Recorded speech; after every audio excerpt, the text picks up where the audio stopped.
Bonjour à toutes nos auditrices et à tous nos auditeurs de Radio JM sur le 90.5. Nous sommes ici au cinéma Le Prado pour la cérémonie de clôture du festival du film israélien Rencontre autour du festival, autour du cinéma israélien, pardon. Nous allons recevoir pléthore d'invités encore une fois pour cette cérémonie de clôture. Nous allons avoir Daniel Krief, le directeur du festival du cinéma israélien, mais également Jean-Jacques Zenou, sans oublier notre invité d'honneur, Raymonde Amselem, actrice du film Sheva Brachot. A tout de suite sur le 90.5. Nous sommes de retour, chères auditrices, chers auditeurs, pour cette suite de cette cérémonie de clôture du festival du film israélien, rencontre bien sûr autour du cinéma israélien. Nous sommes avec le directeur de ce festival, Daniel Krief. Bonsoir. Bonsoir. Comment allez-vous ? On ne peut aller mieux. Justement, on va parler un petit peu de ce bilan de cette semaine qui a pu se passer à Marseille, mais aussi à La Ciotat. Première question, justement, quel est le bilan, que ce soit, j'allais dire numéraire, mais aussi le bilan humain de cette édition du festival, de ces rencontres, et surtout, quelles ont été les réactions les plus marquantes pour vous cette semaine ? Alors déjà, en termes de bilan, je dirais que c'est un bilan exceptionnel.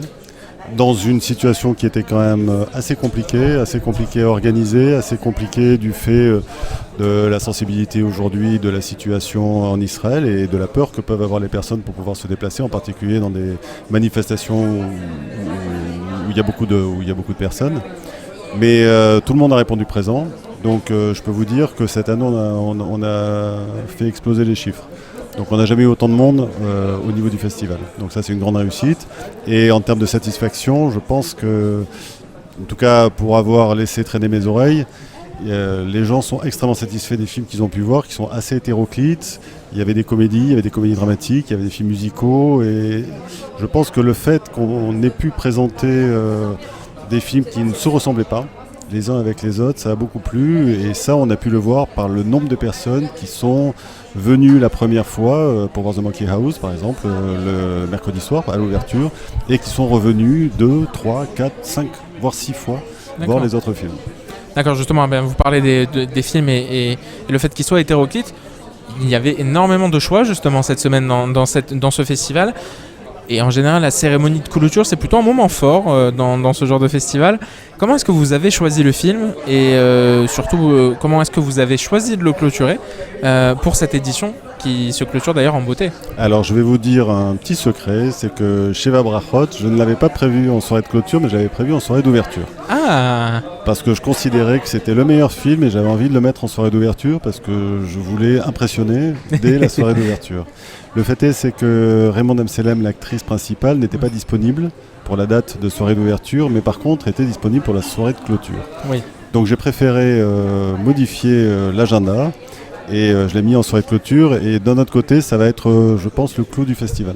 Et oui, justement, donc c'est finalement le meilleur à la fin. Exactement. Y aura-t-il, alors évidemment forcément pour la suite, un autre festival rencontre autour du cinéma israélien l'année prochaine ? Est-ce que vous y pensez déjà ? Est-ce que vous commencez entre guillemets déjà à l'organiser ? Je pense que je vais y penser ce soir vers 23h. Donc on va terminer déjà celui-là, je vais essayer de dormir un petit peu et puis ensuite effectivement on organisera le prochain festival l'année prochaine. C'est annoncé. Un dernier mot, est-ce que vous voulez dire quelque chose à la communauté juive de Marseille, mais aussi Ciotaden ? Je suis très heureux que tout le monde ait pu se mobiliser. Je ne savais pas si véritablement, c'est ce que je disais tout à l'heure, les gens allaient venir au cinéma. En plus, le cinéma, c'est passé un peu de mode. Il y a beaucoup moins de monde dans les salles obscures. Les gens préfèrent Netflix et autres. Là, je vois qu'il y a une vraie demande, un vrai besoin. La communauté juive a été extrêmement forte, extrêmement présente et je la remercie. Merci beaucoup, Daniel Krief. Merci à vous. On vous retrouvera plus tard dans l'année, je l'espère, ou en tout cas l'année prochaine. On va essayer même de faire peut-être certains événements dans l'année. On avait fait l'année dernière, je crois que c'était en 2024 d'ailleurs, début de l'année. On avait fait une journée scolaire où on avait présenté un film et ça, j'aimerais véritablement qu'on arrive à le multiplier. Et puis si on a des événements, des avant-premières de certains films, on le fera également. Eh bien, on attend ça avec impatience en tout cas. Merci beaucoup d'avoir été à notre micro, Daniel Krief. Je vous souhaite une bonne soirée. Merci à vous, je vous souhaite une bonne soirée également. Merci, un bon film. Et nous continuons ces interviews, chers amis, chers auditeurs et chères auditrices de Radio JM, pour cette cérémonie de clôture du festival des rencontres autour du cinéma israélien. Nous nous retrouvons, chers auditrices, chers auditeurs, avec Raymonde Amselem, l'actrice principale du film Sheva Brachot, qui est diffusé dans cette soirée de clôture, mais elle également est la scénariste de ce film. Alors, Raymonde Amselem, vous êtes une actrice israélienne reconnue pour votre talent et votre capacité à incarner des personnages intenses, mais aussi nuancés. Née à Jérusalem d'une famille juive marocaine, à 18 ans, vous sortez diplômée de la High School of Arts et poursuivez votre formation théâtrale à l'Académie des Arts Dramatiques fondée par Nissan Nativ, la plus prestigieuse d'Israël. Vous faites vos premiers pas sur la scène internationale en 2007 grâce au personnage de Leila Fawal dans Détention secrète. Cette année, on a pu vous voir aussi dans la série Netflix Testament, l'histoire de Moïse dans le rôle de Myriam. Mais aujourd'hui, vous venez pour nous parler du film Sheva Brachot, nominé 12 fois aux Ophir 2023, l'équivalent des Oscars israéliens. Alors première question, Raymonde, dans ce film, quels aspects de votre personnage, ou finalement de l'histoire, puisque vous êtes scénariste aussi, vous a particulièrement touché ou challengé en tant qu'actrice ?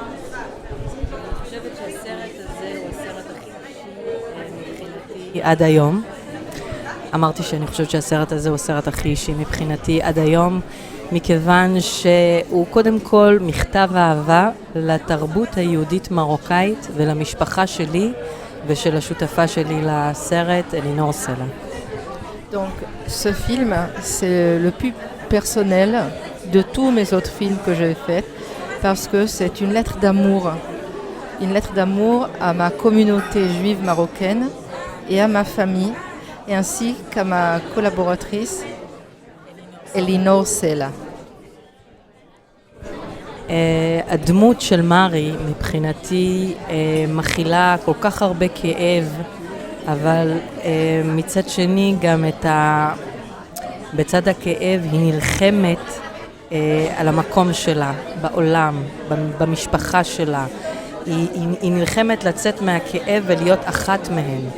בתור ילדה, שבסרט אנחנו רואים שהמשפחה הביולוגית שלה נתנה אותה מתנה לאחות ההכרה של האימא, והיא חשה תחושה של נטישה מאוד מאוד מאוד קשה. ואחרי נתק של 10 שנים מהמשפחה שלה, היא בוחרת לחזור ולהתפייס. ואני חושבת שבפיוס הזה יש כוח מאוד מאוד גדול. Pour moi, le personnage de Marie est un personnage qui représente énormément de douleur et de peine d'une personne qui a vécu un abandon depuis son tendre enfance. C'est une jeune fille qui a été donnée et pendant 10 années, elle a été éloignée de sa famille et c'est son combat de retrouver sa place au sein de sa famille, au sein de ce monde-là, de se retrouver où elle est dans tout cet abandon qui l'a tellement affectée. Et elle essaye de revenir vers sa famille et retrouver sa place auprès d'eux. המשימה לעשות סגירת מעגל לא תמיד מצליחה לה, ולעיתים בסרט עולה בנו השאלה אם היא באה באמת לעשות שלום, או שהיא באה לסגור חשבון ולנקום. Fermer un cercle de vie, c'est pas toujours une mission qui réussit. Et dans ce film, on se demande est-ce qu'elle est vraiment venue pour faire la paix avec eux ou est-ce qu'elle est venue au contraire, mettre les choses en place et un peu se venger de tout ce qui s'est passé. אני חושבת שאני והשותפה שלי, אלינור סלע, ששתינו בנות דודות, דרגה שנייה מאותה משפחה, אנחנו קיימות בכל אחת מהדמויות, בדודה גרציה הזקנה ובסבתא חנה ובאחים, אנחנו נמצאות בכל אחת מהדמויות במינון זה או אחר. Je pense que moi et ma cousine Elinor Sela, on est de la même famille et on est représentés un peu dans chacune des personnages du film. Dans la tante Gratia ou la grand-mère Hana ou les frères et sœurs, on est représentés dans chacune de ces personnages. C'est un film finalement foncièrement, j'allais dire féministe dans un sens, et qui donne cet aspect que on peut moins comprendre aussi, c'est les réflexions et aussi les complications de la femme quand elle se marie. אני חושבת שהוא פמיניסטי במובן הזה שאנחנו גדלנו בבתים שהם פמיניסטיים. נהוג לחשוב שבמשפחות מזרחיות הגבר הוא מנהל את המשפחה, אבל במשפחות המרוקאיות הנשים הן מנהלות את המשפחה והן מחליטות והן פועלות והן מוציאות לפועל של כל החלטה. אז לנו זה היה נראה מובן מאליו. Ce film est à mon sens féministe. Dans les familles marocaines, il faut savoir que c'est la femme qui a son rôle principal, c'est elle qui prend les décisions, c'est elle qui met les choses en place, c'est elle qui met toute la famille en mouvement. Et pour moi, c'était naturel, cette place-là où la femme a un rôle principal. C'était le moteur de la famille. שהיה לנו פרזנטציה בקרן לקולנוע כדי לקבל כסף לעשות את הסרט. היה במאי ששאל אותנו, תגידו לי, מה זה, למה כל הדמויות של הגברים הן כל כך קטנות, ומה, אתם לא אוהבות גברים? למה אתם לא נותנות להם תפקידים יותר גדולים? ואז הסתכלתי עליו ואמרתי לו, אני 20 ומשהו שנה שחקנית, ואני לא חושבת שאי פעם שאלו אותי למה את אשתו של, הבת של, האימא של, זה נראה לכם כל כך טבעי שאנחנו תמיד מקבלות את התפקידים היותר קטנים. אבל זה סרט על נשים, בשביל נשים, עם הרבה אהבה לגברים. אבל זה סרט על נשים. Je vais pas contredire. Ce film-là, il a été projeté auprès d'une association pour recevoir des fonds qui nous aideront à réaliser ce film. Et le scénariste de ce film a demandé pourquoi, dans ce film-là, il y a une place toute petite qui est dédiée aux hommes. Le film est dominé par les femmes. Et elle lui répondait que pour elle, la femme, elle a toute sa place, mais elle ne se souvient pas, dans 20 ans de carrière, qu'on lui a jamais posé la question pourquoi tu es la femme d'eux ou la fille d'eux. Là, c'était tout à fait naturel. C'était un rôle secondaire. Mais là, par rapport à l'homme, on se pose la question pourquoi l'homme n'a pas un rôle assez important dans ce film. Mais non, c'est un film qui est fait pour les femmes, par une femme. ואני נוהל להתווכח על זה. ואנחנו אוהבות מאוד את הגברים ואת הדמויות שלהם, שלא יהיה ספק. Il n'y a aucun doute sur le fait que nous aimons les hommes et ils ont toute leur place, mais c'est un film féminin. Quand même. quand même. Alors justement, on va parler un petit peu de ce film, mais aussi de son cercle. Comment est-ce que justement vous avez perçu l'arrivée de ce film dans le festival du film israélien? איך קיבלת את הסרט כשהוא התקבל לפסטיבל הסרטים הישראלי? מה הייתה התגובה שלך? הסרט היה בכל פסטיבל ישראלי שקיים בפלנטה, ומסתבר שאין עיר בעולם שאין בה יהודים, ואם יש בה יהודים אז הם עושים פסטיבל קולנוע ישראלי יהודי. אז יש לנו אחים ואחיות בכל העולם שתומכים בקולנוע ובתרבות הישראלית. לא לכולם אני יכולה להגיע, אבל אני והשותפים שלי ליצירה משתדלים לכבד מתי שאנחנו יכולים ולהחזיר את האהבה שאתם נותנים לנו. Ce film-là a été projeté pratiquement de partout sur la planète, là où il y a des juifs. Et je dois dire que je voudrais remercier particulièrement les juifs dans n'importe quelle communauté dans laquelle ils se trouvent, parce qu'ils nous font un tel honneur de faire un festival du cinéma israélien. Le film est projeté et donc je veux remercier tous nos frères et sœurs qui sont de partout dans le monde et qui nous donnent autant d'honneur. Et moi, pour ma part, j'essaye de me déplacer là où je peux pour remercier et rendre l'amour que le public me donne. Et nous sommes honorés de votre présence évidemment, et nous vous donnons cet amour puisque nous vous aimons foncièrement et que nous aimons évidemment tout le peuple d'Israël ici à Marseille. Qu'est-ce qui représente pour vous le film israélien dans sa globalité? Qu'est-ce que, en plus de évidemment ce festival, mais Qu'est-ce qui représente pour vous le film israélien? אני חושבת שהקולנוע הישראלי הוא הכי מיוחד בעולם, ולא רק בגלל הסיבה שהוא מורכב מאנשים שהגיעו מכל קצוות תבל, מכל מדינה אפשרית, מכל תרבות אפשרית, אירופאית, אפריקאית, ערבית, אשכנזית, אין מדינה שלא הגענו ממנה. יש לנו יהודים מאפגניסטן, מפרס, ממצרים, מאירופה, מדרום אפריקה, מאנגליה. אז התרכובת הזאת יוצרת סוג של אישיות שאין שום דבר בעולם שדומה לה. ותוסיף לזה את הדת היהודית ואת המקום הקשוח שאנחנו חיים בו, ואת העובדה שאנחנו גם עם הספר. זאת אומרת, אנחנו מספרי סיפורים מהרגע שיצאנו לעולם. זה ה-DNA שלנו. זה ה-DNA שלנו, לספר סיפורים. לא סתם יהודים הקימו את הוליווד, אוקיי? יש לנו באמת כנראה תפקיד בעולם הזה. לספר סיפורים, לקרב בין לבבות, לקרב בין אנשים, ובגלל זה אני חושבת שהקולנוע הישראלי הוא באמת יוצא דופן. Pour ma part, je pense que le cinéma israélien est le cinéma le plus particulier au monde. C'est un cinéma qui est composé de toutes les origines qui puissent exister sur cette planète. Israël est composé, c'est un psiphase d'origines qui n'existe nulle part ailleurs. Ça représente aussi le peuple qui est dans un contexte assez particulier, qui doit toujours être à la défensive, être dans la solidarité.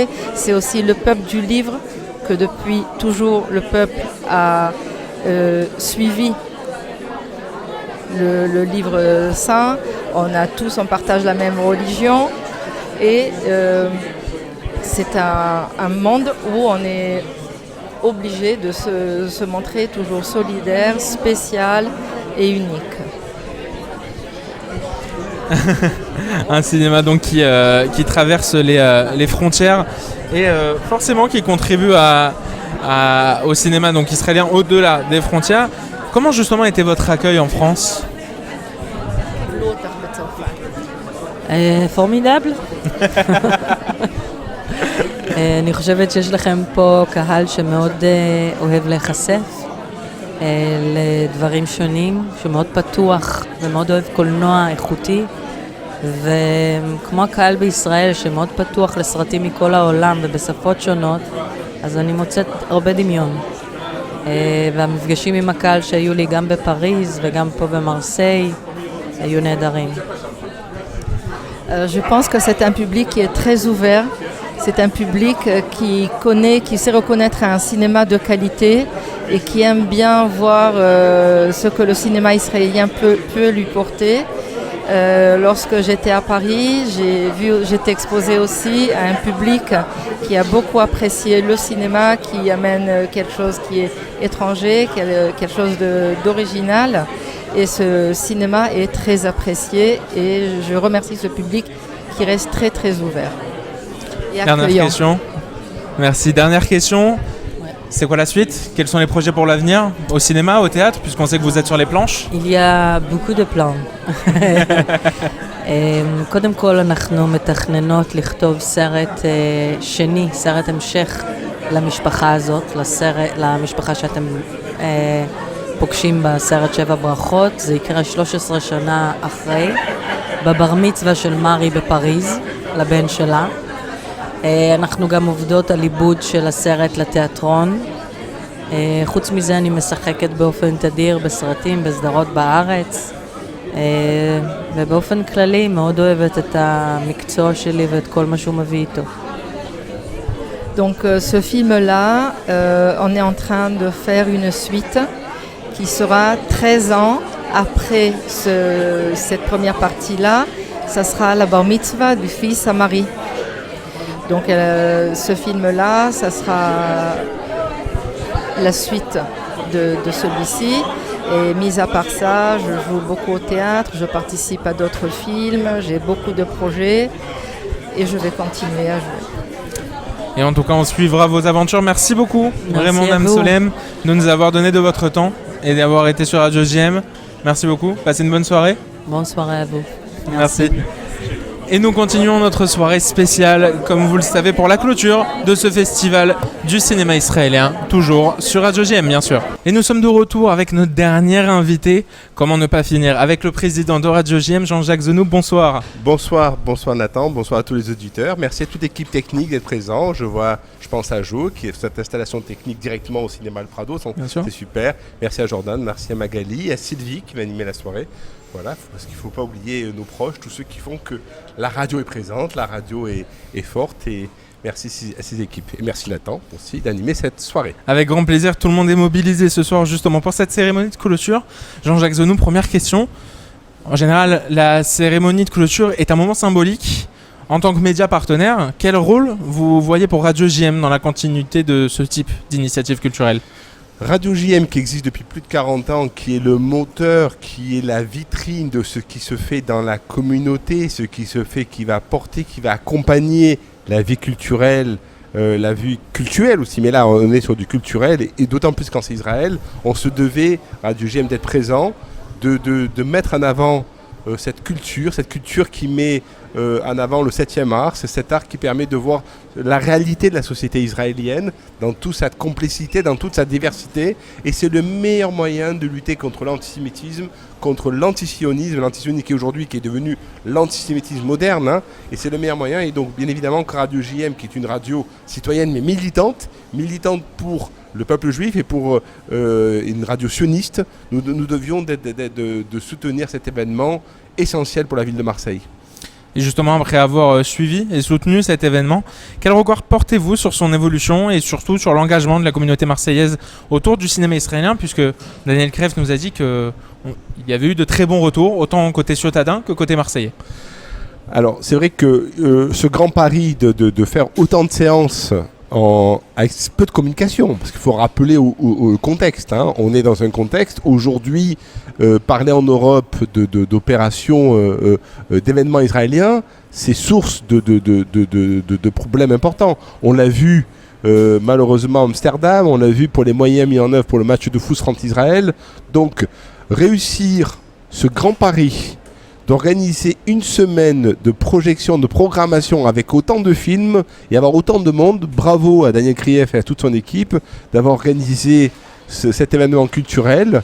Et oui, je respecte parce que c'est comme ça, c'est des petites pierres à l'édifice qui vont permettre d'apporter une vérité à la société. Cette vérité qu'Israël est une démocratie, qu'Israël est un pays qui permet à ses citoyens de vivre en liberté et qu'elle ne fait que se défendre. Et ça, c'est important de montrer aussi cette diversité, cette pluralité qui existe en Israël, cette démocratie. On le voit dans la presse. Je veux dire, jamais une démocratie a été aussi forte qu'en Israël. Et donc ça, c'est important. Et ça, on peut le dire à travers le 7e art. Et c'est une bonne chose. Un dernier mot pour nos auditeurs ? Écoutez, mes auditeurs, il faut dire que malgré le contexte qui est pas simple, cette actualité qu'on a tous les jours où on voit qu'on a des petits héros qui s'en vont, ces princes d'Israël, notre peuple, et malheureusement, quasiment tous les jours, nous avons ces nouvelles, parce qu'on suit tous ces informations, mais on se doit pour eux, on se doit d'être fort. Pour eux, pour ces soldats qui sont partis, pour ces otages qui sont encore en captivité, ceux qui sont plus parmi nous, pour ces familles, on se doit d'être fort, debout, d'être optimiste. On est le peuple du livre, on est le peuple de l'optimisme, le peuple où nous sommes cette lumière qui apportons cette vérité pour l'humanité. On doit continuer et ne pas lâcher. Merci Jean-Jacques Zenou. Merci Nathan et merci à toutes les équipes encore et très bon film. Merci beaucoup Jean-Jacques Zenou, le message est passé. Nous arrêtons ici pour cette soirée de clôture du festival du cinéma israélien. Si vous voulez retrouver cette émission, tout simplement, c'est l'application Radio JM, autant sur iPhone que sur Android. Sinon, c'est évidemment sur www.radiojm.fr. Pour le reste, bonne journée à tous et bonne écoute sur les ondes de Radio JM.